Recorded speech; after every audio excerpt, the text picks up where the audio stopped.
This is killer. Oh, no, no, no, no, no, no, no.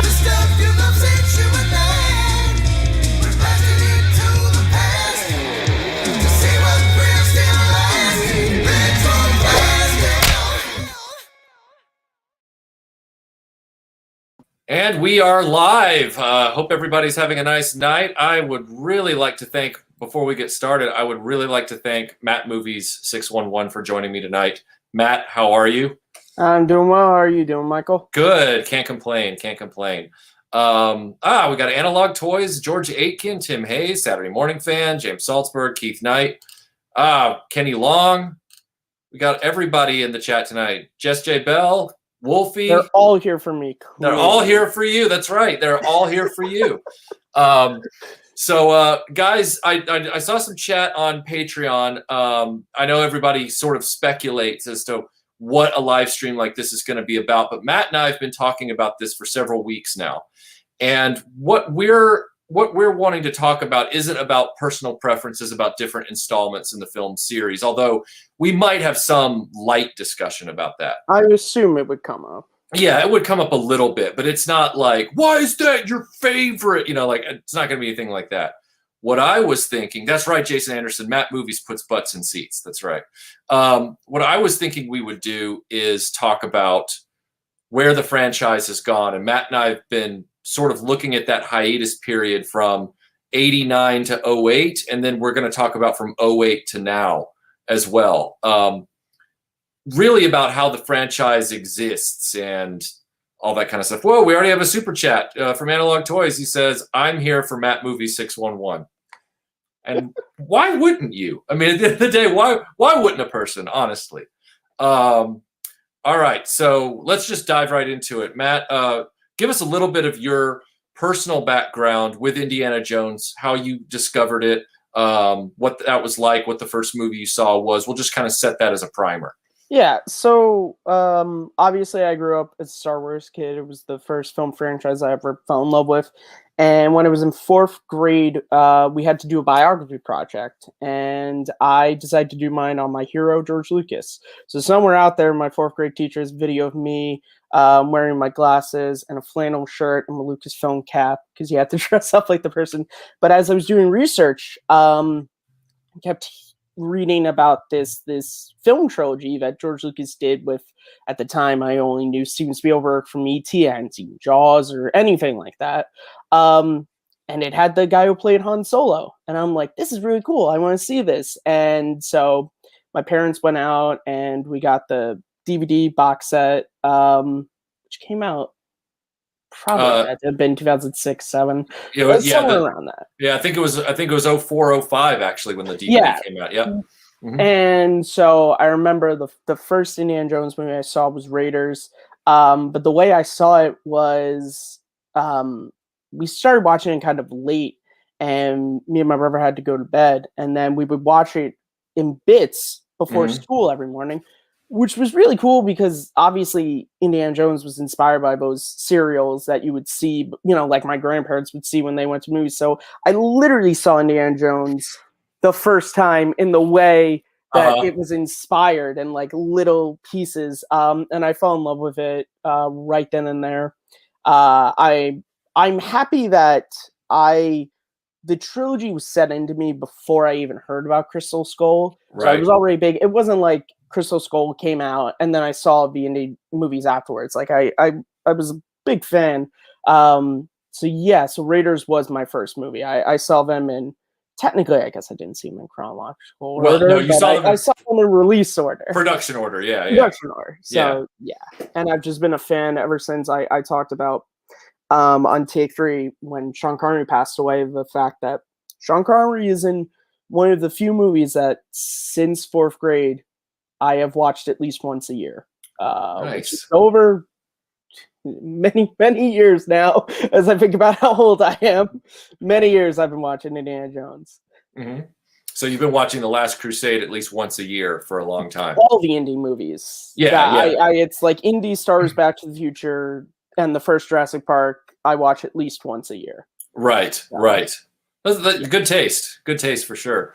So that means that you might not have been as you were in part of the hiatus, the first big hiatus after '89, but you were at the tail end of that hiatus. Like it was only a few years, and then Crystal Skull showed up. So it was Yeah, kind of like boom. yeah. So it was a small like the best thing for me was like I got into Indiana Jones, and then like a little bit after that, the toys finally showed up in prep for the new movie. So yeah, it wasn't like. Yeah, it wasn't like you lived through the actual hiatus of '89 Right. to 08, but I was Yeah. there for a small bit of it. I remember when after Last Crusade came out, and we saw it in the theater. I saw it in the theater twice in the summer of '89, and then they said there's going to be this Young Indiana Jones Chronicles thing, and I caught the original broadcast of the very first episode, and I remember thinking he's too young and he's in a pith helmet, like you know, like when I saw images later of Sean Patrick Flannery in the hat and everything, I was like, oh, I got to go revisit this. And so eventually, you know, I caught some of it on TV in syndication. And then I picked up the DVD sets when they came out about 10 years ago, whenever that was, 10 or more years ago at this point. But in the meantime, one of the things that we thought was going to be Indy 4, much like the Zahn novels were what we thought was going to be episode 7, 8, and 9 of Star Wars, we thought Indiana Jones and the Fate of Atlantis, the CD-ROM game, was supposed to be Indiana Jones 4 because it also came tied to a comic book miniseries from Dark Horse. And I was in England when those comics were coming out and that game was out, and I was collecting those comics in like a big digest format like they did over there. I still have all of them. And I really liked the story, Sophia Hapgood being the new female lead. And because to me, you know, Indiana Jones at that point was a new female lead in every film because it was Bond. Bond, yeah, exactly. And I got to play the PC game finally, loved it. I've had a copy of it for a long time. And then there was like a little bit of a wait. Not a lot was going on. And then the Super Nintendo game comes out. And I don't know how you feel about this, but I'm just going to put it out there and see what everybody says, mainly you. But after I had gone through the 3 Super Star Wars games, and I bought them all day and date for my Super Nintendo, I was a little burned that Indiana Jones got all 3 crammed into one game. I felt like it was kind of a slap. I was like, hey, well, how did you feel about it? Like, well, I came to those games later in life. Obviously, I grew up in the PS2 GameCube era. But I loved the Super Star Wars games. They were some of the first Super Nintendo games that I picked up. And then obviously I knew about Indiana Jones' Greatest Adventures because of the AVGN Indiana Jones episode he did. And so I picked that up. And I did like the game, but even now when I play it, it does feel... It's a great game. It's one of my favorite Super Nintendo games, but it does feel like a cheapened experience compared to the greatness of the Super Star Wars games, which are... Super Empire is probably my favorite video game of all time. And it's just like, man, imagine what a full Raiders game could have been like. I don't know if it was like a timing thing that they did that, or like we were talking off air, is it because Indy's just the redheaded second child of Lucasfilm? Yeah. I don't know. I mean, obviously... Sorry, go ahead. Great. Yeah, Fate of Atlantis was great. Yeah, it's a great game. Feels like Indiana Jones. Obviously, it's a point-and-click adventure, so it has some of the action, but not all of it because of the format of the game. But I think Indiana Jones, comparatively to Star Wars, I think Indiana Jones is more built for point-and-click stuff. Whereas Star Wars, I don't think a point-and-click... Look at Yoda stories. I don't really think it works as a point-and-click game. You're right. You're right. The Indiana Jones point-and-click, you know, or the Indiana Jones version of Yoda stories was a lot more engaging than Yoda stories was. And similarly, I'm taking nothing away from Fate of Atlantis. It is a very engaging game. There were just people after the fact that, you know, said, great game. I wish there was a better way in a point-and-click game to do fisticuffs and to do action-y kind of things, which I get, but I loved it. I thought it was awesome. So then we flash forward a few, and we get to the late 90s, and a PC CD-ROM game called Indiana Jones and the Infernal Machine comes out, which is Indiana Jones and LucasArts' answer to Tomb Raider. And I'm in college, and I pick up this game, and it's also got cover art by Drew Struzan. It's got, Sophia Hapgood is back. Now he's fighting the Russians. And it's very interesting to me because, one, I was shocked at Sophia Hapgood coming back for a second story, because I was looking at that like it was Indiana Jones 5. Yeah. Two, I'm not going to give everybody my useless opinion about the game itself and being a gamer and mechanics and all that stuff. But the story was very touching on alien stuff. So it was Russians and aliens, which talk about, a harbinger of things to come, which we never would have expected. So then you flash forward a few more years and we end up getting the Xbox game, Indiana Jones and the Emperor's Tomb. Now, did you play that one? I have not. I've only watched playthroughs of it. I've played part of what was the N64 one you just mentioned? Infernal Machine? Yeah, I played part of it. I emulated, but then for some reason, the thing I emulated, it got to the snow level and just froze on me, so I've never been able to complete it. But PS2 games, I'm not quite a great computer person, so I've not been able to find a copy or emulate it yet. But right. I probably will pick it up at some point. Yeah. Probably up to today's standards. It's not the greatest, but... I mean, it finally had a lot of the action down, and it was also set backward a little bit, so it was back during World War II. It's... if I'm not mistaken, it takes place right before Temple of Doom. Yes, that is. Yes, that is correct. That is absolutely correct. And because at the very end of the game, there's like a throwaway line about Lao Che and the diamond or something like that, or Nurhachi. I can't remember. It's been a really long time since I've played it, and I still have the game, but I don't have the console anymore. I kept the game, It was a good game, but again, it was like it's another game. Now, the other thing we got in the 90s were the paperback novels, which was a spit in the wind compared to the Star Wars novels that came out. They were so numerous. The Indiana Jones was a very short-lived series of novels. I haven't read any of them. Have you read any of those? I haven't. My friend let me know, because we're both big Young Indie fans, that the Young Indie series continued on in books, and a lot of the ideas for what a fourth season of Young Indie would have been ended up in the books, which makes me really excited to go and find those. Right. But yeah, at this point, I've read like whatever the like little graphic novels that came out around the time of Crystal Skull, but that's the most Indiana Jones novels I've read. Right. Now, Zigma Experiment says, thank you for the super chat. He says, there should have been a Super Indie trilogy, but by 1994, LucasArts were gearing up for N64 and PS1. That could answer it, Yeah, fair assessment. And then, let's see, we have here Ronnie James DOA, $5 super chat. Thank you so much. I appreciate that.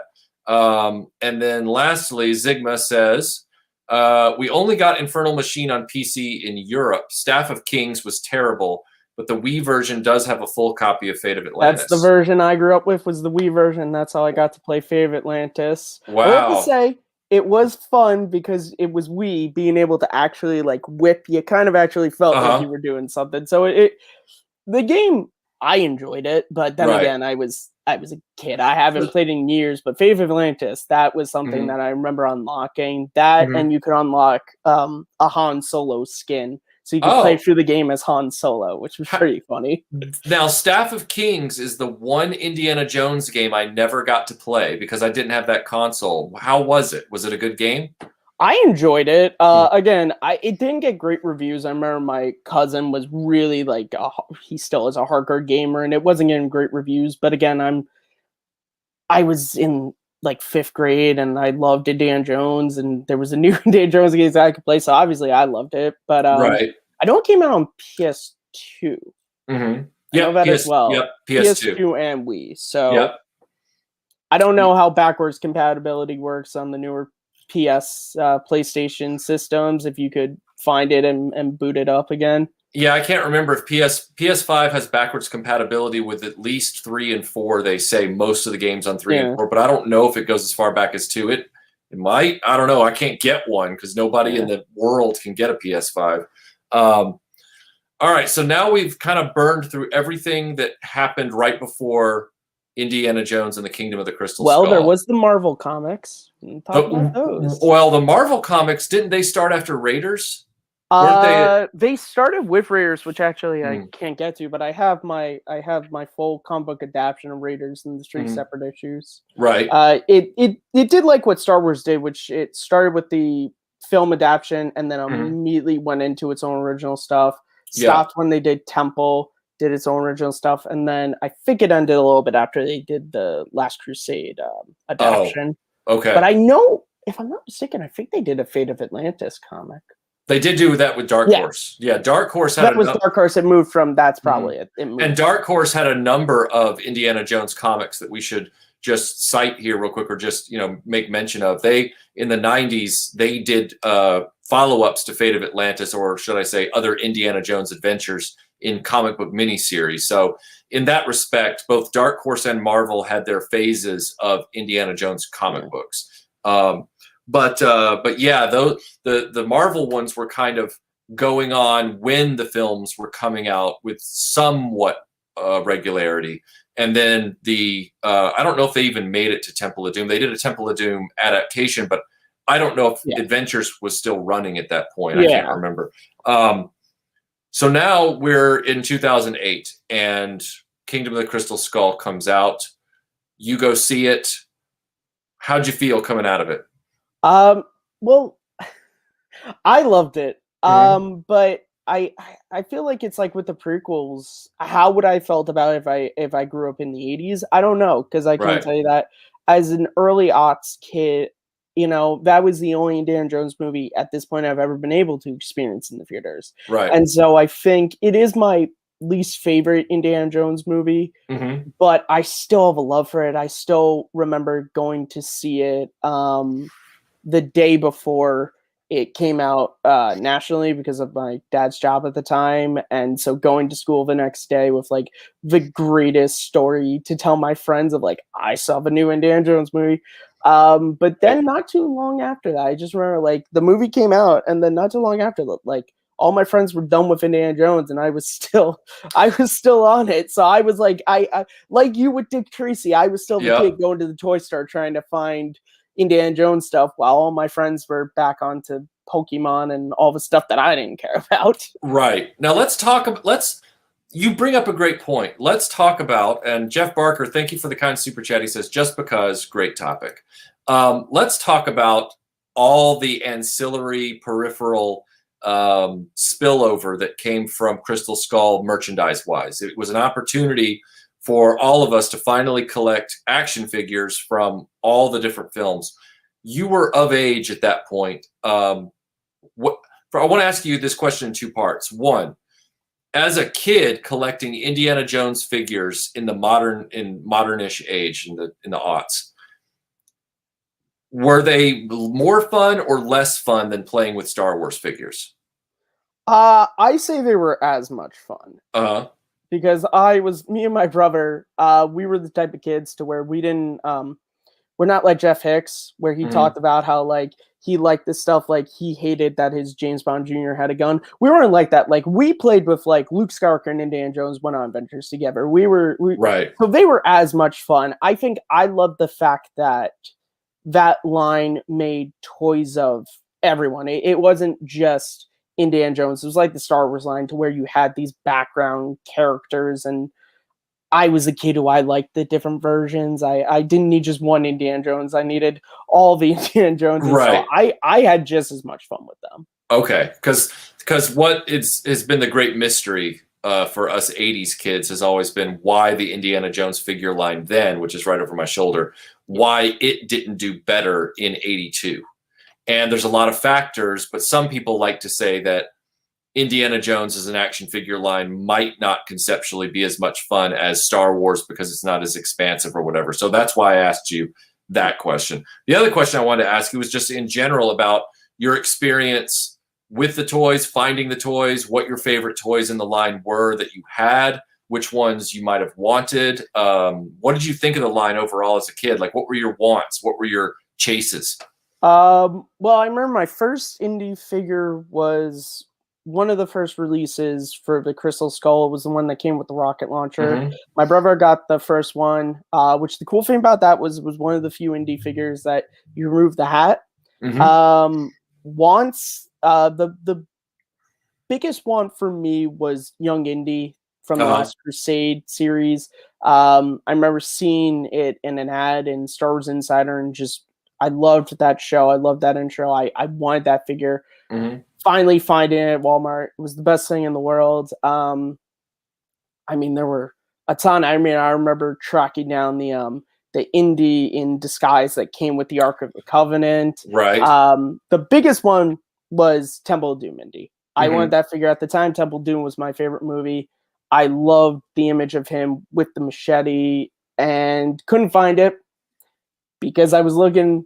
I like the Nazis and Raiders. I was looking in the wrong place. I Right. guess my staff of raw headpiece only had markings on one side. I didn't know to look at Walgreens because they were Yeah. always the most expensive. But yeah, I mean, honestly, I just loved any of those figures. Like you just go to Walmart with your pocket money or for your birthday or whatever.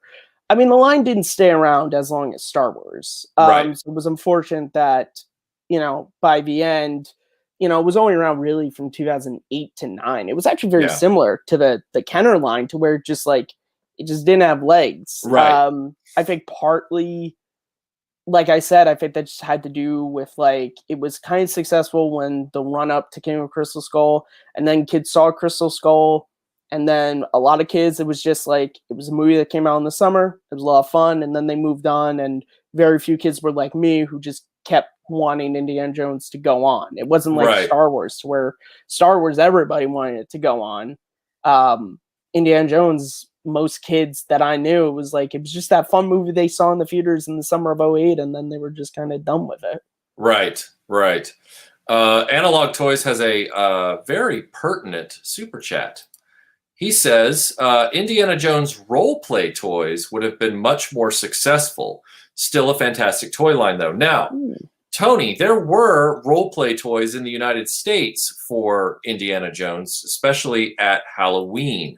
Now, I don't know, Matt, if you want to tell your side of this story or not, or if you want to save it for another day. I'll leave that up to you. Tell this side of the story all Okay. I want. Okay. So back in the old days, my father worked for a costume company, which I won't name for reasons, but honestly, after I say this, anybody with half a brain can look it up. But I so he was head of production for the company, and there was a day back in 2008. Me and my brother went to work with my dad, and they were hitting a deadline for stuff, and they needed images for some new costumes because they had to send them off to Lucasfilm for approval. They have to get Mhm. approval that they like how the costumes are looking, and then everything. So that's where, and this is a joke for anyone on Take Three who's watching. This is how Baby Matt was born. That is me in '08. That's how Baby Matt was born. So I was the model for Luke Skywalker. I mean, I still am for Luke and Han, but I was for Indy. Unfortunately, the Indy costume that they had at the time wasn't approved by Lucasfilm, which I can understand. It had like a spider like printed onto the back. Even at me as a kid, I was like, I wouldn't want to wear this. So unfortunately, I didn't make it. But I am one of the few people to, in some shape or form, like Harrison Ford, portray both Indy and Han. But no one could see me as Indy. But yeah, so. So you're also in collector circles, as we love collecting prototypes and unreleased things. You are one of the few people who directly experienced an unproduced Indiana Jones costume for role play purposes. Yeah. I mean, props to you, sir. No pun intended. So we had a ton of Indiana Jones merch right around 2008, but like you said, it all disappeared in 2009. Just woof, just gone. Around this time, I can't remember if it was before Crystal Skull or after. Hot Toys dabbled in a few 12-inch figures. They did a Raiders one and a Temple of Doom one, I think, and then that kind of fizzled out. I can't remember if they actually did Sean Connery. Yeah, they did the 12-inch indie with like the really like oversized hat. Right. Yeah, it looked a little odd, and customizers have made like better hats and heads for that figure and stuff like that. But yeah, so I would love to get my hands on that 12-inch Kenner indie though. Because I'm more of an indie guy than I am a Han. I would. Oh, you mean you want the Kenner one? Yeah, that's what I was talking about. Oh, I'm talking about the Hot Toys. Hot Toys. Oh Lord, I can't afford those. No, me neither. But I say as I want a random indie figure from 1981. Yeah, I'll be able to afford that one too. Well, I mean, the one that you really want, from what it sounds like, is the Temple of Doom Hasbro one, the indie from Temple of Doom from the Hasbro line. Yeah, probably. Probably. I don't want to put words in your mouth or anything, but it just seems like that's the wish fulfillment. But maybe you want the original one more. You know, he doesn't have a shoulder bag. He's kind of odd. Like he's you know, just I mean, I remember wanting as a kid and never getting was which in retrospect now I look back and I give my parents credit, the talking indie figure. Which was they came out with the one with the mouth that it's like I'm Indiana, but I wanted everything, and I was like, I didn't have any Star Wars figures who could talk. I didn't have a Luke Skywalker who you could push his back. So I was like, which again, in retrospect, I'm like, wow, I dodged the bullet in that one, because I bet you when the batteries start going on that, it's not as much fun at playtime. He starts to look like Haley Joel Osment choking on spinach and AI. I'm sure once his batteries start going, you can recreate that scene in Temple of Doom when he's going through the black sleep, just surrounded with candles. He probably would look perfect. Oh yeah, no way. Yeah, you're probably right. So now we've jumped from the DVDs through Crystal Skull. The Blu-rays come out. That's a foregone conclusion. And now here we are with the 4K set. And the 4K set got inexplicably delayed worldwide. Like, it's out, but not really for everybody. And so some of us are running around trying to get Steelbook editions, because that's the only one that came out. And the first images of Indy 5 are starting to leak out as we're racing around trying to get the 4K set. So what are your, all right, I don't know. I'm thinking about how to start this part of the conversation. All right, you know what? First, let's sum up the Lucasfilm era post-1989. Do you think that Lucasfilm did enough with Indy in that time, or not enough? And what would you have liked to have seen Lucasfilm do in that span from 89 to 08 that they didn't do, if that's how you feel? That's a really interesting question, man. Never thought of, because I tend to always think of things as they are, not as what they could have been. Right. Because as Albus Dumbledore told Harry Potter, does not do well to dwell on dreams. If that's your answer, that's a great answer. So if that's the way you want to... I didn't grow up in that era, you know, but I mean, I love the Young Indiana Jones series. So I love the fact that they brought us that. I think that's great, but because I don't know what they could have done, because Steven Spielberg was kind of done with Indiana Jones. Harrison Ford only did Mystery of the Blues because they let him shoot it at his ranch. So I'm not sure if Harrison Ford would have come back in the 90s. I feel like, and again, maybe this is because of my fandom, I feel like the Young Indy was enough. Obviously, comparatively to Star Wars, I think more in the comics and toys and games. Like, they could have done more. Though in retrospect, I'm glad we didn't have to get like a super buff version of Marion Ravenwood in 1995. I'm sure Karen Allen is very happy she missed out on that. But like, so I think media-wise, like movies and TV shows, I think they were doing fine. I think it was more in the ancillary stuff that I think they were kind of just like, you get some stuff, indie fans, but we got Star Wars we got to take care of over here. Right. Okay, so you're cool with the fact that Indiana Jones was the second place runner in Lucasfilm. It wasn't treated like Willow, which was nothing, but it wasn't treated like Star Wars. You think it was pretty well balanced? I think it was pretty well balanced, and I think just ultimately, like, I mean, to the people watching, did you want Raiders of the Lost Ark, the special edition, to come out? I don't think anybody wanted that. Nobody wanted that. Which is just reminds me of the great South Park episode when they do that. Yes. And they yes. all the Nazis have walkie-talkies. Yes. And he's like, hey, and they're all Andy. Ewoks. Yeah, you're looking good. He's like, ah, and runs off.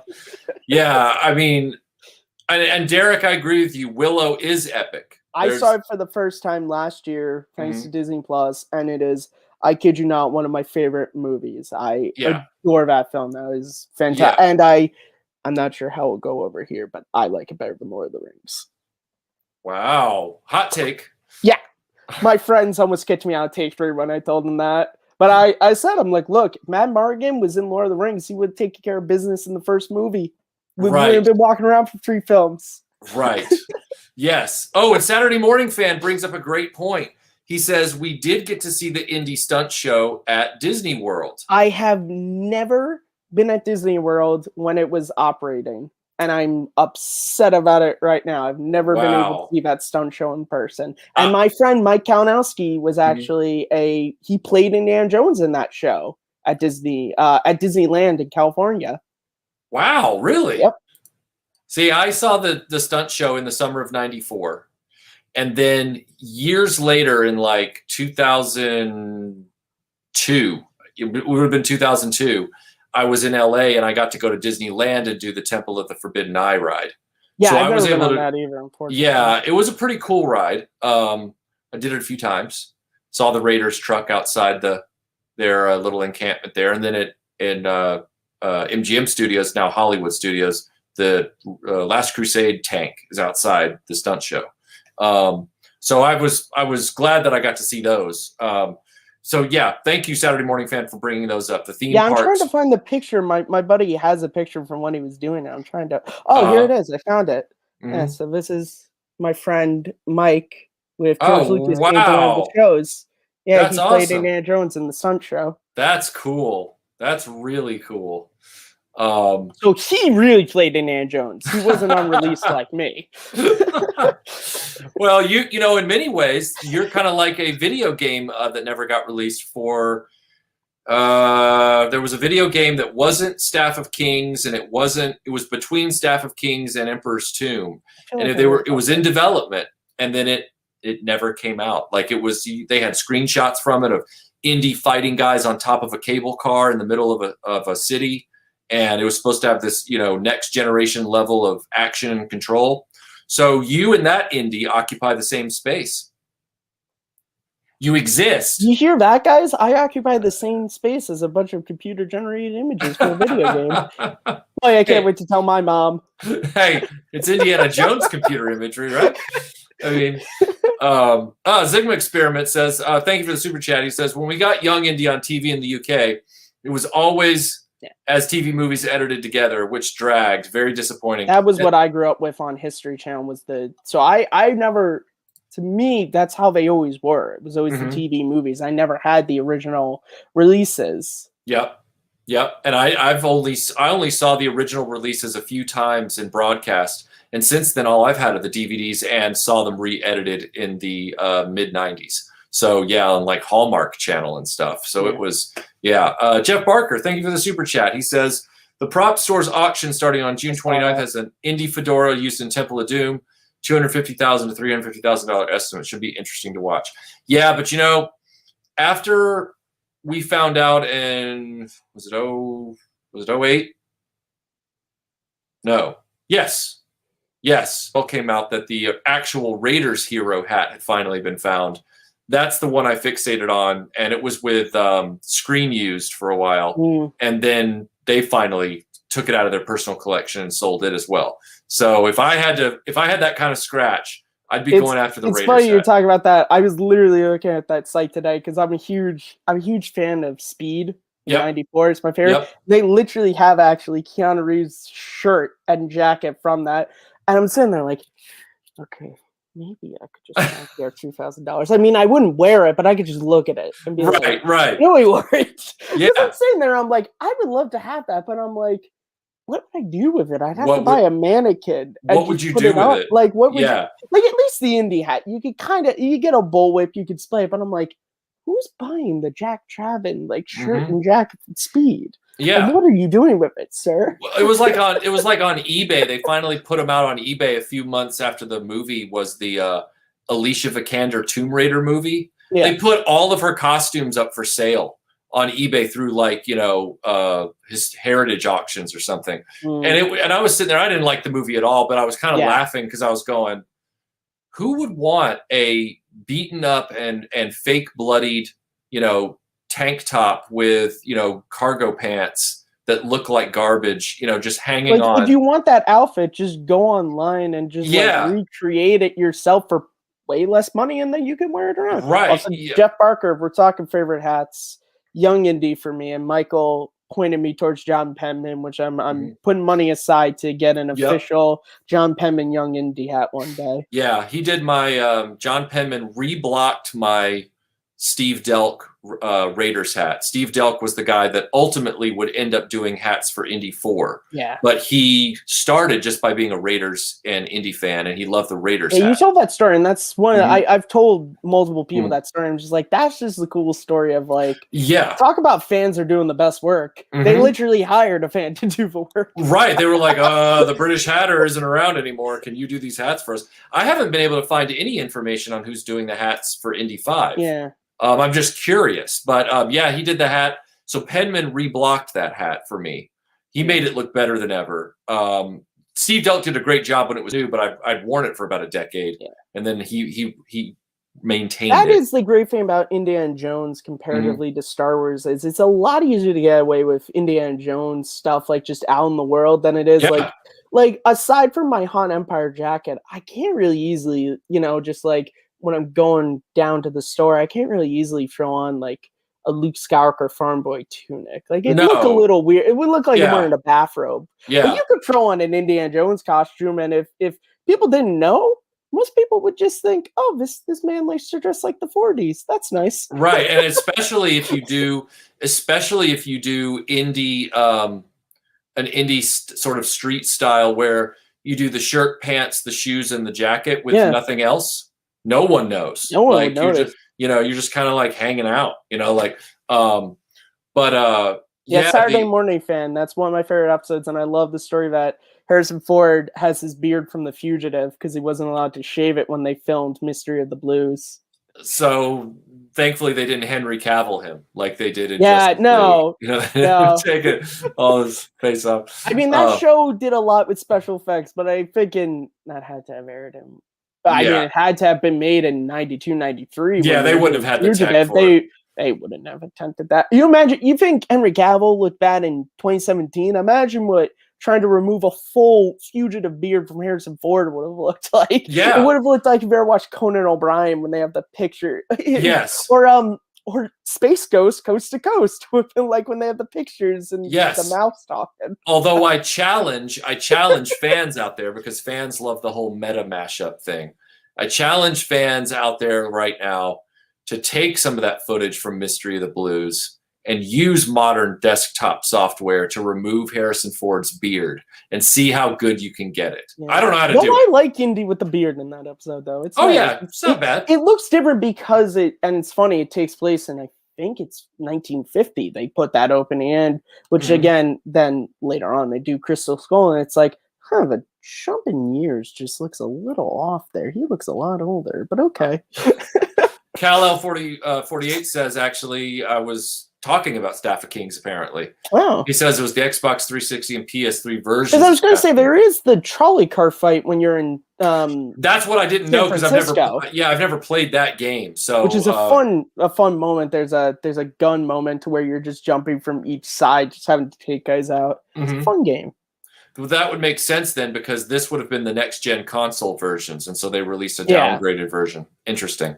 Oliver wants to know, which weapon of Indiana Jones does he draw faster, the gun or the bullwhip?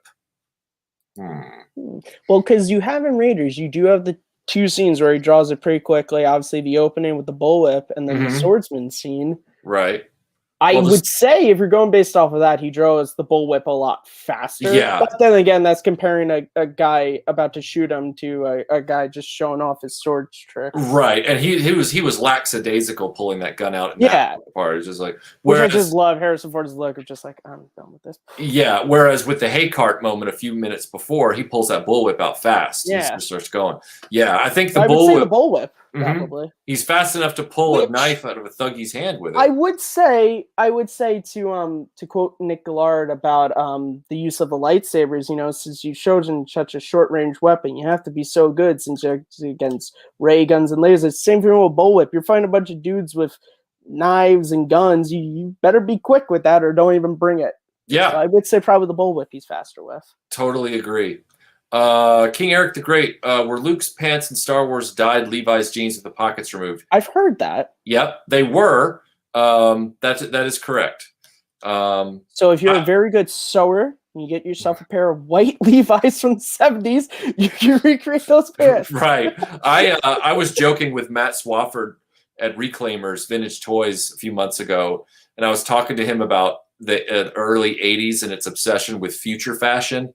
So like, you know, Michael Jackson's Thriller jacket and the way they cut shirts in the first half of the 80s with like the bib fronts, you know, like with the, you know, the double.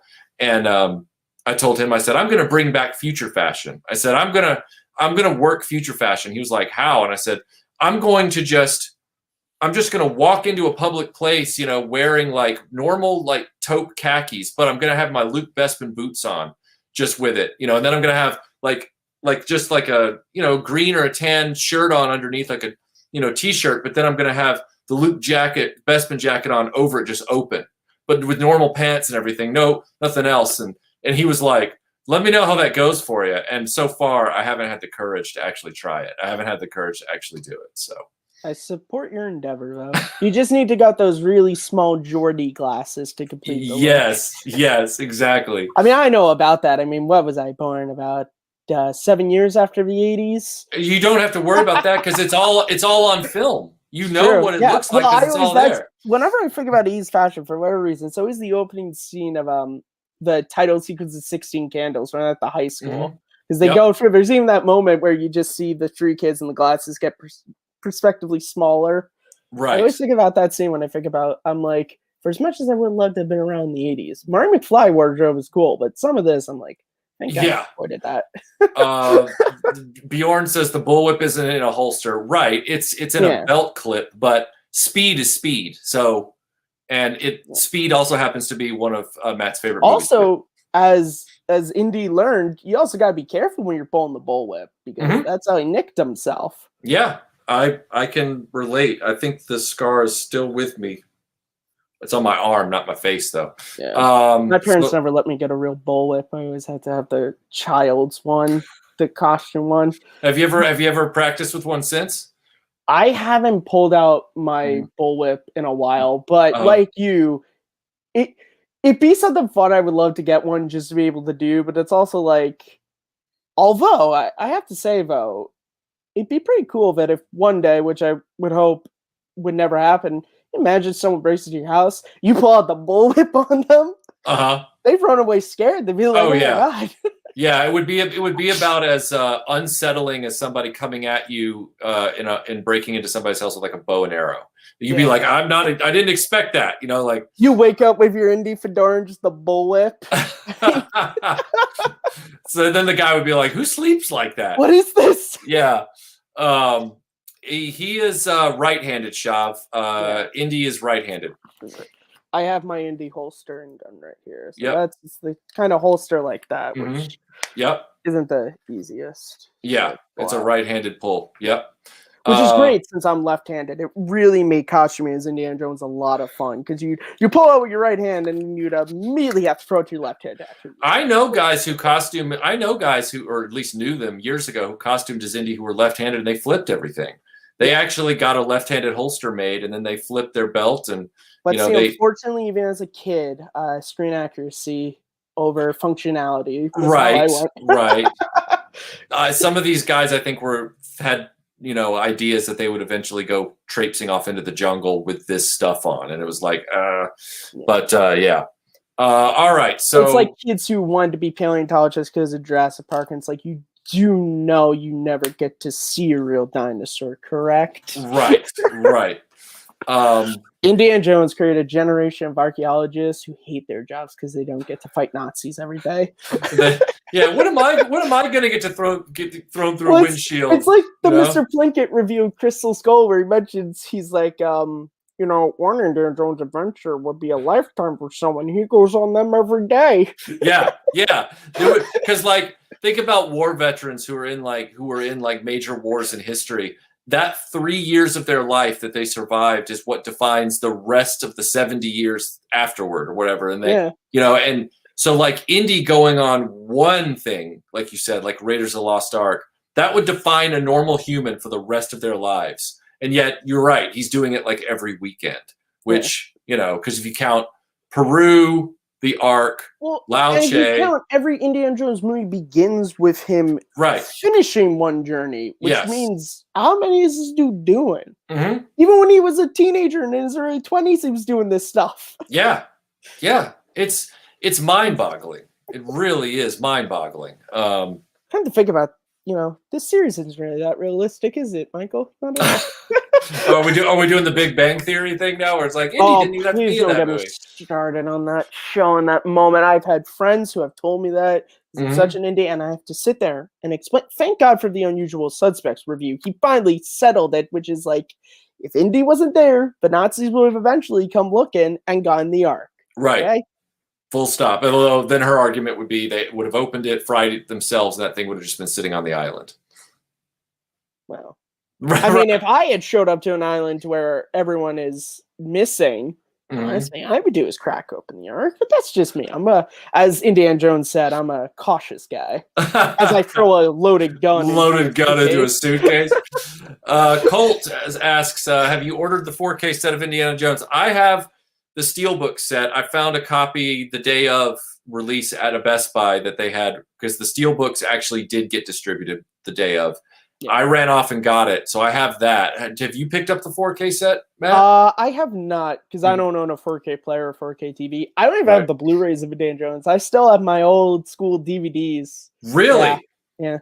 Wow. Thankfully, however, the last I saw when I was in Target, but I wasn't picking up stuff like that. Thankfully, now that the 4Ks are out, all the Blu-rays are like $20. Oh, yeah. So there is benefits to those who sit and wait, kids. and I saw at Walmart the day of release while I was looking for the 4K set. Walmart had a Blu-ray of Raiders of the Lost Ark, and it was new. And the cool thing about it was, and the only reason I didn't get it was because it'd be throwing my money straight up for a slip cover. Yeah. But it was not a slip cover. I'm sorry. It was the actual cover under the plastic of the case itself. It said Raiders of the Lost Ark 40th anniversary. It didn't say Indiana Jones and the Raiders of the Lost Ark. And I was like, I thought that was pretty neat. So I have the 4Ks just because I'm such a special edition, special features person. Have they added anything, or is it just ports over from the Blu-ray? Well, they've gone in and they've scanned the negatives in at 4K. I don't remember how they mastered the Blu-rays, but I know that for this they have actually mastered everything in a 4K scan. And apparently the Blu-rays, according to the digital bits, had a like a blue shift to them, very slight, but they noticed that there was like a color timing thing where they've pulled that back so that it's more. I have rented the my library has the trilogy, and I've rented it a couple of times. Well, quadrilogy, and I've watched them, and I it's always made me want to pick them up, but they were always so expensive. And this was before I had a job and money. Frankly, now I have a job and money, and they're cheaper because once again, good things happen for those who wait. But I always said like Raiders it looked really, really good. Yeah. On Blu-ray. It looked fantastic. Lowry Digital did a bang-up job with Raiders right before the original DVD, and they've been working on that film, I believe, each time since. I can't vouch for who Disney used, or sorry, not Disney. Well, it probably was Lowry because Paramount has put out this 4K set. It's Paramount. Yeah. Yeah, the last hurrah for that. But they say that Raiders, it looks a lot better than the Blu-ray, but the Blu-ray looked phenomenal. Yeah. So what Digital Bits was kind of saying was the Blu-ray ain't nothing to shake a stick at. Like the Blu-ray is really, really good. Mm-hmm. So for them to be able to edge out just a little more with the 4K was a revelation. They say the biggest wow improvement from Blu-ray to the 4K is Temple of Doom. Oh, they say it seems like all of the work over the years has gone into Raiders each time, and the other films have been made presentable. But now they're like, yeah, when they went and did the 4K, they must have said, let's bring Temple of Doom up to spec mastering wise, and they say it looks crazy good. So take it for what it's worth. Take your word on it. So are the 4Ks worth the additional dip? I actually think they are. If you like 4K and you have a 4K player and TV and you love Indiana Jones, then I think you should, because I set them on my shelf, right next to my Back to the Future 4Ks and my Lord of the Rings 4K and my Ghostbusters 4K. And we're not going to go into the Star Wars 4K because they're special editions and whatever. They look great, but I can't watch them. Well, would you go into 4K 77? We can talk about. Yes, 4K 77 is super pretty. It's got a little bit of a grindhouse thing going on because it's a print, but not too much. They've really cleaned it up. Yeah. My favorite version of the first movie to watch. Yep, me too. And I stuck with that because I grew up with the 95 VHS tape, so I never grew up with until DVD, so I've always been chasing that. Thankfully, and for the longest time, I had to have that Laserdisc scan on the bonus DVD, so thank God for 4K 77. I finally have a really beautiful copy of that movie. Totally agree.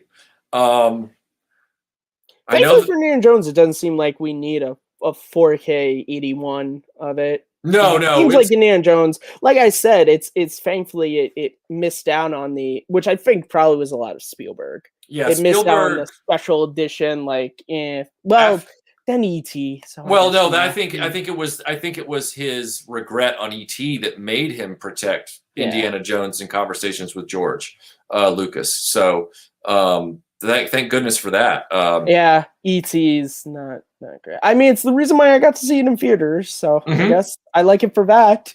Yeah, and I saw that version in the theater just as a novelty as well, and it was an experience. And it leaves a lot of great jokes about walkie-talkies.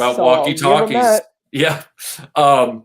Do we want to now risk our necks by talking about what we've seen and nothing rumor, just what we've seen with our own eyes and what our initial thoughts are? Michael, I have said that I am a prequels fan. You think I don't risk my neck when I go on the internet? I know you do. That's why I literally just said I like Crystal Skull earlier. That's why I asked you to be on this conversation. I ain't afraid of no roast. Right. And as a matter of fact, I'd like to point out to everybody watching that when I saw Crystal Skull, I saw it several times in the theater, and there are parts of it that I really did like, and I didn't have a problem with Shia LaBeouf in the film. I had a problem with where the script ended up, and meaning at the end. I didn't have a problem with the ideas that they were putting together for the journey and the quest. My problem came with what conclusion they decided to draw for that quest. Yeah. There were other places they could have gone, and I felt I do like that movie. I think Harrison Ford still has a lot of great moments. I mean, my favorite thing, and I know a lot of people hate the character, but with Mutt, when he's talking to him at first, and Mutt's like, yeah, I want to be a mechanic. He's like, hey, it's your life, live it. And then he finds out Mutt's his son. He's like, hey, you're going back to school. Yeah, right. It's like, well, you're not my kid. I don't care, but... Right. I love you're my kid. You're going to get a degree.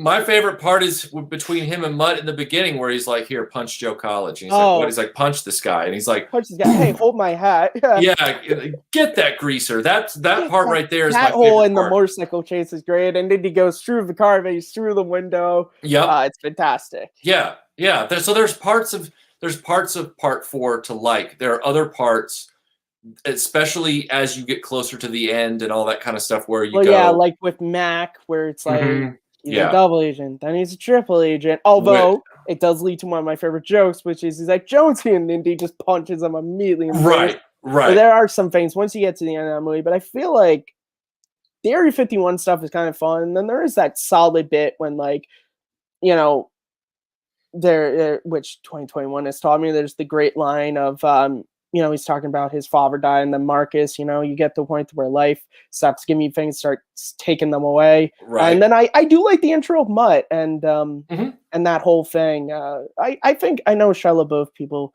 you know, he's gone off the edge, but I think he was pretty good in that role. I think there's a couple of moments between him and Harrison Ford that are I never prejudge a movie by its casting. Yeah. Never. I always prejudge a movie by its writer and its director. And if they're a toxic combination, I run for the hills. Yeah. And in the case of Indiana Jones, like, I wasn't sitting around like as like a Shia LaBeouf fan, but I also wasn't a Shia LaBeouf hater. I was just kind of like, I'm ambivalent. He's an actor who's in movies that I occasionally see, and he's in movies that I occasionally don't care about and don't go see. He was from Even Stevens. That's what I knew him from. Right. He was Even Stevens, and he had a bit part in iRobot. That's really what I knew him from before I saw him in Kingdom of the Crystal Skull. I thought he was one of the more engaging parts of the movie from a character perspective. I had no problem with him. I had a problem with the writing of the quest and where they took it. Yeah. That was, So, and also Wolfie, good point. The whole weird part-time take that they used in the movie versus the trailer. That was odd. That's just one of those weird editing things. Because I agree with that. It's and Colt, I agree with you. This is one of the worst scenes in the film. Tossing Indy a snake in the sandpit. That was jumping. That was jumping the proverbial shark a little bit. Nuking the fridge, as they now say. I think it was funnier in Temple of Doom when he gets the chakra stones and he looks up and there's the sort of stone snake. Like, that was kind of funny. But once you get to that, it's a little. Yeah, it was like, what were they thinking? So, but again, Karen Allen's still at the great moment to where they think they're about to die, and she's like, "Just before we die, what's your son? Just know that." He's like, right. What? Do we know if she's in Part 5? From what I've heard, I don't think she is, unless it's a secret, which obviously Lucasfilm does with their secret reveals. I mean, I'm still thinking Liam Neeson has a part in the Obi-Wan series, even though he said he doesn't. Right. So who knows? I would like if she's not in it, at least if it's taking place after Crystal Skull, at least don't kill her off, though. Right. Don't make it a Rocky VI thing where she died at some point and he's all sad or something like that. I hope that's not the case. If she's not in it, at least just make mention of it. Or don't pull a Jurassic Park 3 and have them having broken up in between movies, because that's terrible, too. Yeah. What do you...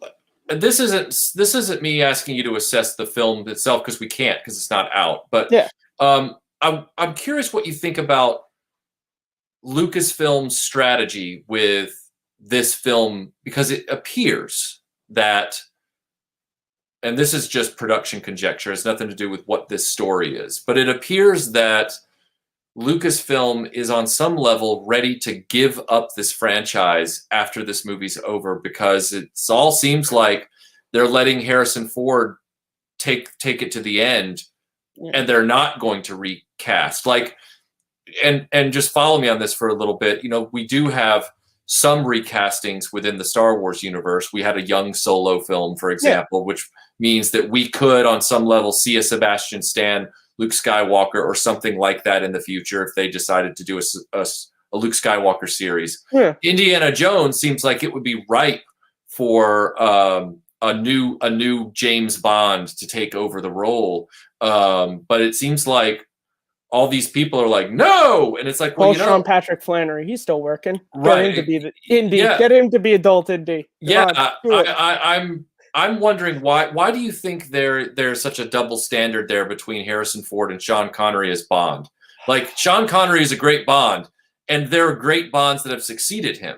So why do we not want to take a risk culturally on, you know, getting a younger actor to be Harrison Ford or to be Indiana Jones and take it back to the 30s again or to the 40s? Or do you have an idea about that? I think, honestly, it comes back to what you were talking about with the toys, to where Star Wars succeeded because it was very expansive, whereas Indiana Jones didn't because it's very... I think that's honestly it. I think with Star Wars, it's such a big universe, And although Harrison Ford and Mark Hamill and Carrie Fisher were very important to the original trilogy, and then Hugh McGregor and Hayden Christensen, Natalie Portman were all very important to their trilogy, I think with that series, there's no one person that's about. Whereas since 1981, this series has sort of lived and died on Harrison Ford. I mean, obviously, River Phoenix played a younger version of him in the opening of Last Crusade, and obviously Sean Patrick Flannery played him in the TV show. But for the most part, which again, Harrison Ford made an appearance in, for the most part, I just think people just connect this, which it's so weird because you look at Star Trek, and I don't like the Into Darkness and Beyond, but that first movie I like, and I think Chris Pine was a great follow-up to William Shatner. Right. I don't know what it is. Again, I think because I grew up and I love young indie, I'm more open to, I mean, Chris Pratt I think is good.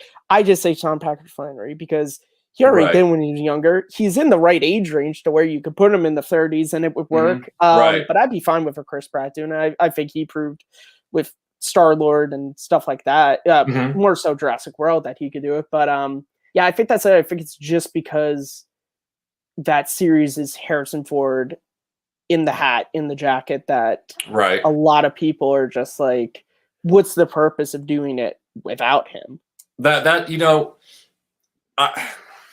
I've always gotten lit up. I mean, I was writing for the Raider.net. I was a staff member on IndieGear.com, and I was a contributing writer for the Indie Experience. And I was like working all the major indie fan sites at the same time as a staff writer and contributor when we were having these discussions years before there was a Crystal Skull. And I was saying then, and getting run out of town, that I was like, why don't they just cast a new guy? Like, why don't they just keep it going? Because it was conceived to be like a Bond franchise. And in the 60s, let's all not forget. George Lazenby. George Lazenby did it. Then he bounced. And then they begged Sean Connery to come back for one film. And the audience at the time said, no, there's nobody but Connery that can be Bond. But guess what? The franchise survived past it. They found a new actor who was then successful. Yeah. I don't know. Varying degrees, but we'll talk about that on Iconicon. We will. I feel like they need to take a leap of faith. I see what you did there. Right? A leap from the lion's head. It's only the penitent man. And it will prove this franchise's worth. That's always been my take on it. It's like, I love Harrison Ford in the role, but everybody now people that I know who have been Harrison Ford orthodox about Indiana Jones are also looking at some of these images and going, I don't want a digitally de-aged Harrison Ford for half the movie, and I don't want an 80-year-old Harrison Ford. It's like, well, you can't have your cake and eat it too. You either got to recast the role or give up Indiana Jones. What's it going to be? So in your case, for example, you would like to either see someone like Sean Patrick take over the role, or you're cool with it ending?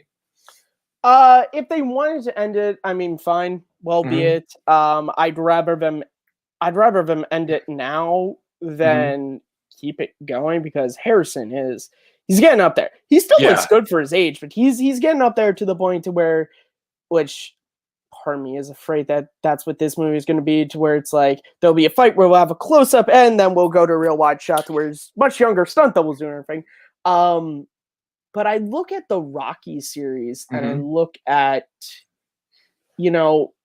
that series, I think, lucked out with the Creed films to where Stallone got to be able to be the mentor. And I don't think we need to have that. But even when you look at Rocky Balboa, I think that's, if you want to separate those two series, I think that's a perfect ending for Rocky, which is he comes back to prove that he wasn't a fluke when he was younger, that he still had it in him. He lost the fight, which is a great sort of callback to the original film, and Stallone, it was perfect. It made sense. And I'm glad that in the Creed films, they haven't had, I gotta get back in the ring and fight Adonis. And, I think how that series is doing good. But, either if you're not going to continue it, I mean, I guess I'm fine with an ending, but I think I think if there are stories to be told, which Indiana Jones, there, how many artifacts are there, and how many different religions you could tell great stories around why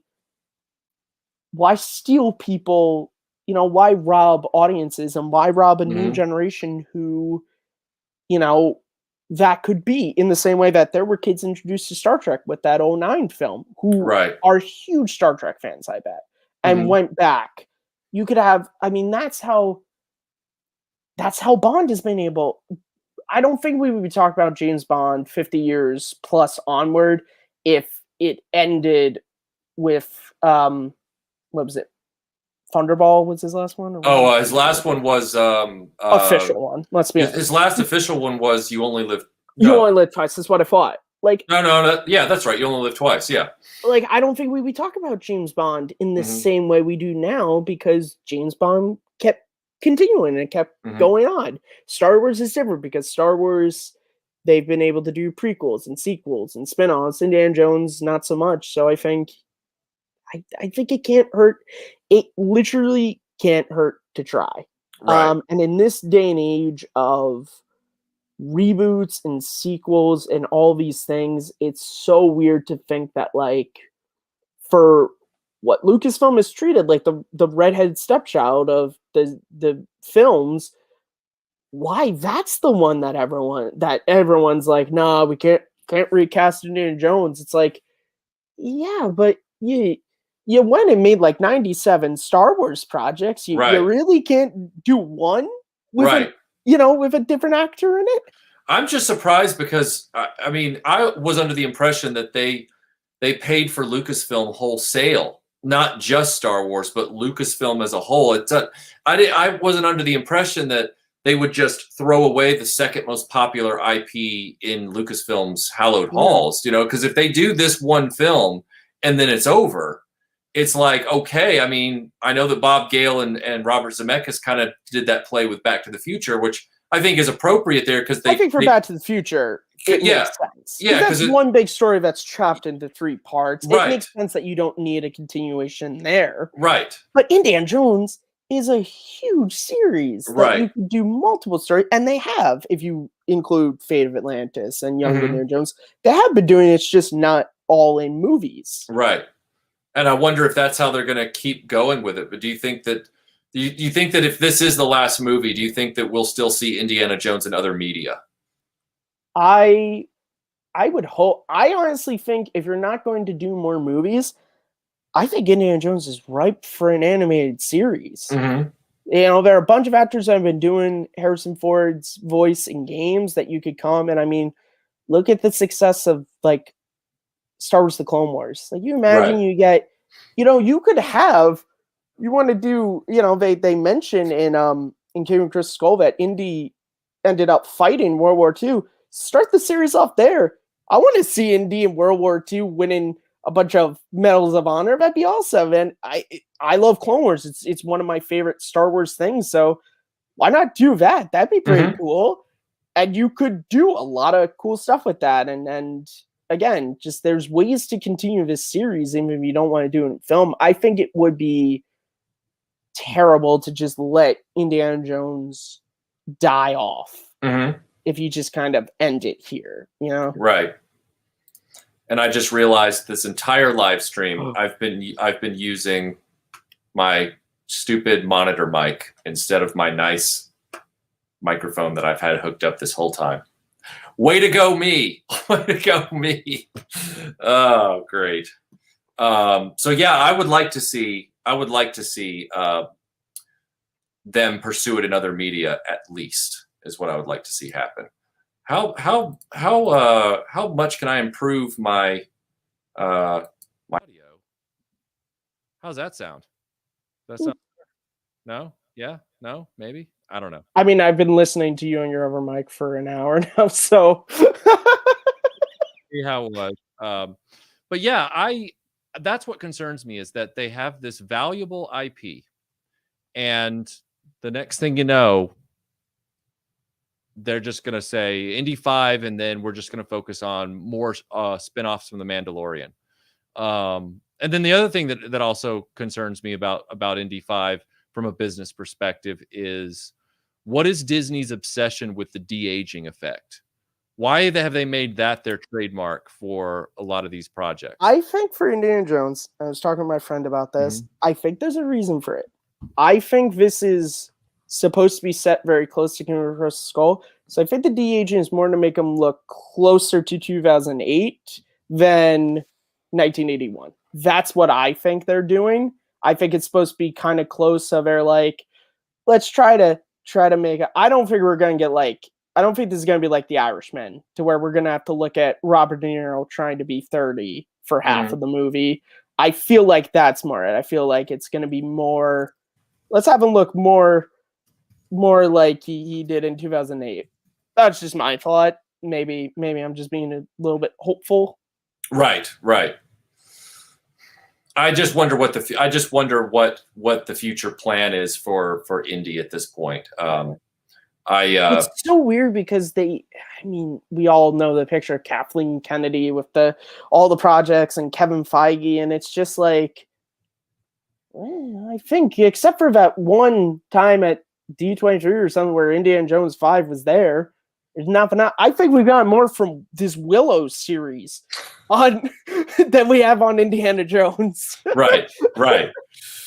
Yeah, the Willow series has got a sequel in the works, or a sequel series, I guess, on Disney Plus, where we can't even say that about Indiana Jones. It's just getting a movie, and then nobody knows at that point. And then there's that other thing they're doing, Children of Blood and Bone, which I don't even know what that. It was something on Kathleen's wall of stuff. Okay. It's a book series, I think. Children of Blood and Bone? Yeah. Mm-hmm. Yeah. Oh, I have a really horrible joke. I was going to say, is that the making of the sequel trilogy title, or? Yeah, it's not Star Wars. It's some sort of like, it's either a sci-fi or fantasy or young adult series or something. I'm not sure. They're trying to catch the Hunger Games there. I think maybe they are. I saw it in Barnes and Noble the other day, and I was like, oh, that's that thing. And then I just kept walking. But yeah, Scott Hughes. Yeah, there is a Willow sequel series that they're working on. It's like a mini series, from what I understand. Look, if Val Kilmer's in it, I will at least watch it. Yeah, I think Warwick Davis is supposed to be in it. Did you ever see Warwick Davis in that mini series, or that cable series he did with Ricky Gervais, where it's called Life is Short? No, I haven't, which is weird because I'm such a fan of Warwick Davis and Ricky Gervais, but I haven't. Oh, you got to see it because he plays a fictional version in the series of himself. Oh, it's one of those. I love it. And it's Ricky like Enthusiasm. I love. Yeah, and Ricky Gervais is Ricky Gervais as a fictional version of himself, and they run a almost like a production studio where they're trying to come up with ideas, and I don't remember if he's a talent scout, or it's not a talent scout, but they're trying to come up with ideas for television shows or something. And Warwick and him and another guy always are in the office. Well, there's an episode where Val Kilmer co-stars, and there's all these Willow jokes between them. I love them. They did when the Blu-ray I saw, they did all the stuff, and they're hilarious together even still all these years later. They're great. So I would love.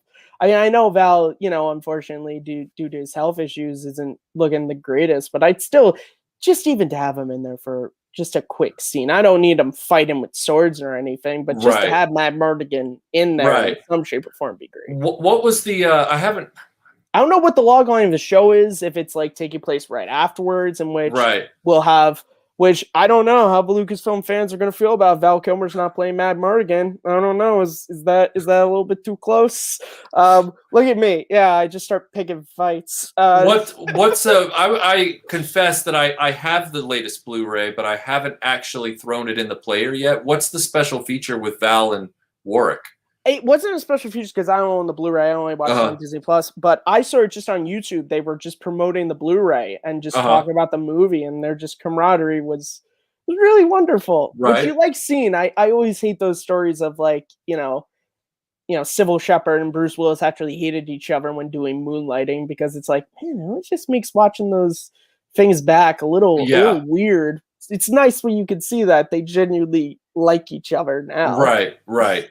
There's I think you would like that TV show than Life is Short, because there's like there's one episode where the guest star is Liam Neeson, and he comes into the office to pitch Ricky Gervais like an idea for a film or something. Qui-Gon Jinn spinoff movie? Like and Warwick, of course, is sitting in the office. You know, he's one of the guys that sits in the office to hear the pitch or whatever. And Liam sits down, and Warwick is like, he's like, "Hey, it's good to see you again, Liam." And he's like, "What?" And he's like, "We were in Phantom Menace together. I was in a scene with you, but it was cut." And he's like, "All right, sure." And then he just started, and it's all fiction. It's all fiction. Like, they're both playing a role. Like, it's not Liam Neeson actually being a jerk to Warwick Davis, but it's pretty funny. Yeah. No, come to think of it, I don't think they are on screen, because he is one of Anakin's friends in Phantom Menace, but I don't think he shares a scene with Kitster. But I don't think he shares one with the Rhodian alien. But doesn't yeah, he there's the deleted scene where he gets in the fight with Greedo, and he's standing to the side, and Warwick Davis, and he says, "You better watch out, Greedo, or you're gonna meet a bad end." And Qui-Gon walks up to get Anakin at that point. So that's his whole thing about we had one scene together. You know, like, look at that! I brought up the prequels, guys. I did it. Where's Tim? Yeah, you said the best. You said the best, dog. Yeah. Wow, that was really good. I know that good and Jar Jar Binks is kind of an oxymoron, but that you've been practicing that for a long time. I have a lot of impressions I've been practicing. Okay. I do a great Harrison Ford. Yeah? Yeah. Mm-hmm. I really like being on your show, Michael. Yeah. What do you think of Anthony and Gruber, the guy that looks almost like a young Harrison Ford, who everybody said should have been young Solo? I don't think I've seen him. You never seen Anthony and Gruber? No. After this stream, you've got to go on YouTube and look up Anthony in Gruber, I-N Gruber, and then look up Han Solo impression or Harrison Ford impression. No, I think I know what you're talking about. It's a video from like a long before. But he ended up playing young Harrison Ford in another film. Yes, in Age of Adeline. Yes, I know the actor you're talking about now. Yeah. Yes, I do know him. Yeah. See, he was pretty. He was pretty solid. Yeah, if Hollywood was smart, they would just, find the fan favorite like that and just, because let's be real. Most of the successful actors in Hollywood today are successful because they made the cut of getting into a superhero franchise and playing that superhero for 10 films. That's how you do it today. That's how you do it. So if I was Anthony and Gruber and I knew there was a shot of taking on the subsequent films of Harrison Ford, whether it's Solo or Jack Ryan or whatever, I would ride that gravy train till it was over. Really, what have I got to lose? I don't even look like Harrison Ford, and I would ride that gravy train. Right? I should walk up to Lucasfilm like, "Hey, I was him. You didn't approve the costume, but I could be him. I could be him." That's all my friends when the Solo movie is coming out, because I'm also Han. They're like, "He stole your job. You could have done it." I'm like, they never called me, I guess, unfortunately. Well, we have run the gamut. We've run the gamut of Indiana Jones history. Is there anything that I didn't bring up or I missed that you want to bring up about Indiana Jones? Oh, I can't really think of anything. We talked about Young Indiana Jones Chronicles, obviously, which is usually the only thing I ever have to add to any Indiana Jones discussion. I'm like, well, one time in the 90s, there was this series. I can't really think of anything. And people are like, what? And they're like, can I watch it? And I'm like, you have $100 to spend on a couple of DVDs from 2007? No. Is that how much they're worth now? That's how much I paid for complete boxed ones, but that's because I'm a crazy person. When did you do that? 2 years ago off of Amazon. Oh, okay. Yeah. So we didn't quite know each other then. All right, because if I found out that you'd done that like 2 months ago, I'd have reached. I'm totally fine with it. I love having my indie set. Okay. I just because I could have done for you with that what I did with Lois and Clark. I could have gotten that together for you. So. Yeah, I know. I do have that as well. Okay. Still watching through season 4, but yeah, no, I do. These are great DVDs, though. I Right. do love these, though. I like how they look like the Mhm. journal that his dad gives him in the first episode. Did you make a custom case for your Lois and Clark set? Yes, I made a custom case for all of my Lois and Clarks. Wow. Yeah. You really classed up some Yeah. wow, that's sharp, dude. That is sharp.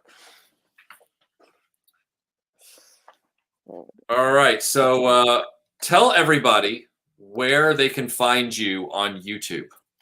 You guys can find me on YouTube at MattMovies611. I do a lot of stuff there. That's my dumping ground for where I do a bunch of crazy things. I do video essays sometimes. I do fan made trailers every so often. I do what I call musy. Yeah, I speak well. Amisa speak well. The ability to speak does not make you intelligent. Now get out of here. Watch as I quote Phantom Menace to Michael on this Indiana Jones stream. I can keep up. I saw it 14 times in the theater. I know all the lines. Yeah. I do movie music tribute videos, which is where I take a song from a movie or some relation to the movie that I drive. I have an Indiana Jones video, which is one of the first ones that I've found. If you go all the way down to the end, you can find it. I also work for the YouTube channel Take 3 Productions.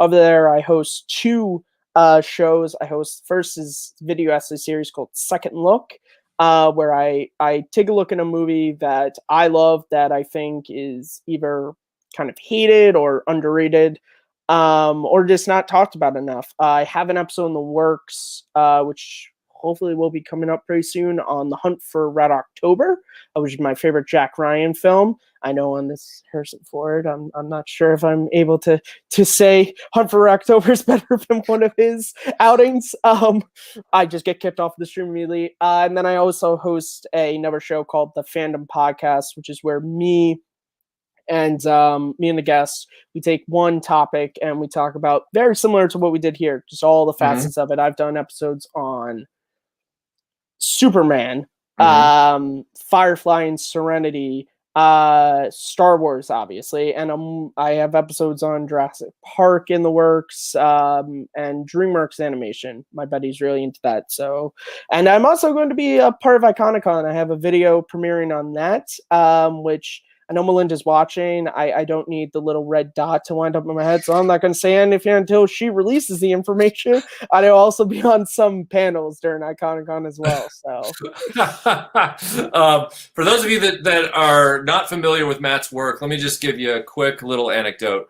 I've been following Matt's work for a long time, and one of the movies that is the most contentious movie for me, because I both love it and hate it for completely separate reasons. I want to love it, but I also hate half of it, is Captain America, the First Avenger. And it's one that I could not reconcile. I really couldn't. And just about a month ago, I guess, Matt did this great video, only a few minutes long. He summarized his points very succinctly. He knew what he wanted to say.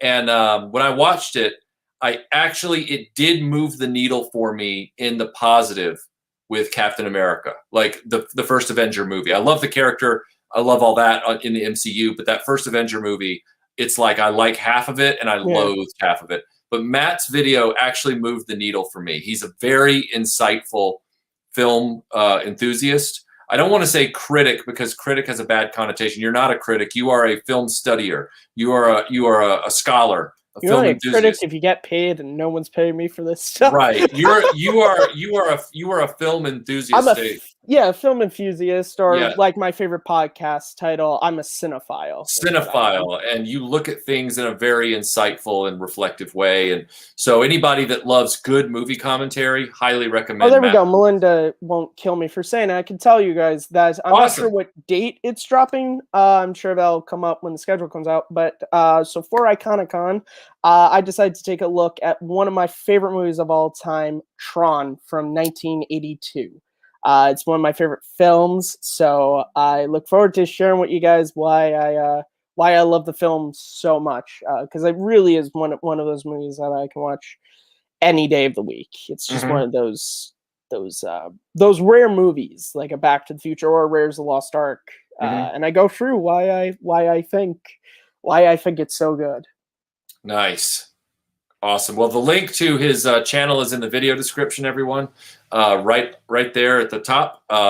So highly recommend you check Matt out. I want to thank Matt again. Thank you for being here tonight and doing this chat with me. Yeah, we're all like this for Indy 5, hopeful. I'm cautiously hopeful, but I'm also going to remain unhyped until the film comes out. I'm just going to let the film happen, and then we'll go from there. But Matt, thanks for joining me tonight, and thanks for doing this. I appreciate it. All right. So everybody, we will see you. I'm working on some videos that are going to happen here in the next few days. Oh, wow. Tree Theodore, thank you so much for the kind super chat. Very kind. Thank you so much. Great way to end the stream. And I've got lost in his own museum. After you, Junior. But we will see you guys soon. I'll be putting out a video soon, and then before we know it, it'll be Iconicon. So we'll talk to you guys later. See you, everyone.